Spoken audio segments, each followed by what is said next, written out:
I say a lot to play for. What say you? I think there certainly is, and I think it's extremely important for the Conservative Party that they think very, very long and hard before simply installing someone like Rishi Sunak or indeed Tom Tugendhat, clever though he is, or Nadeem Zahawi into a position of power, because I'm telling you, it will not play well up here in the red wall seats, which the Conservatives are in great danger of losing. I think what the Tories have to kind of come to terms with is the fact that the culture stuff, the culture war, the arguments over all those identitarian political things is the main subject. You know, if you look for differences between the various people standing for the Conservative Party, for the leadership, there's no real clear blue water on economics. Some say they will give you tax cuts before the economy's grown, though I don't know how they'll do that. Others will say they'll have to wait for the economy to grow and then give you tax cuts. There's essentially no clear blue water on any of these issues. There's no real clear blue water on any economic policy. Where there is clear blue water is on the culture stuff. And that's why, I am hoping for the good of the country that Kemi Badenoch or Suella Braverman, or maybe if she stands Priti Patel, will get the nomination.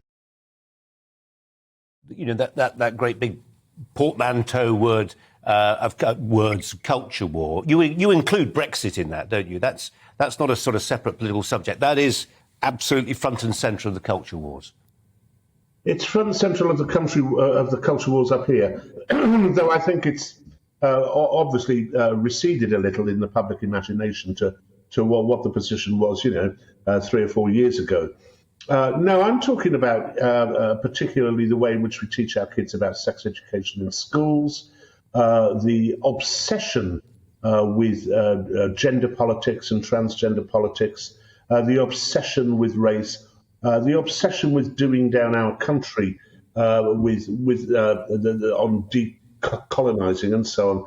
These are the kinds of things which it would be great for a Conservative Party to come out in opposition to in a way which it hasn't done throughout Boris Johnson's tenure.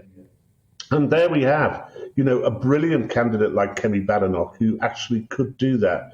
And I think it would be almost impossible for the Labour Party to beat a Conservative Party led by Kemi.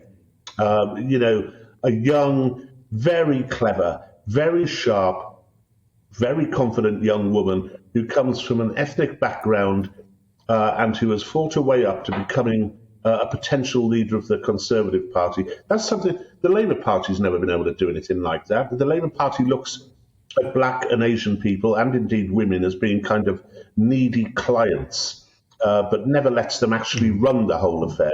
The Conservative Party could do a lot worse and put Kemi into the position of leader.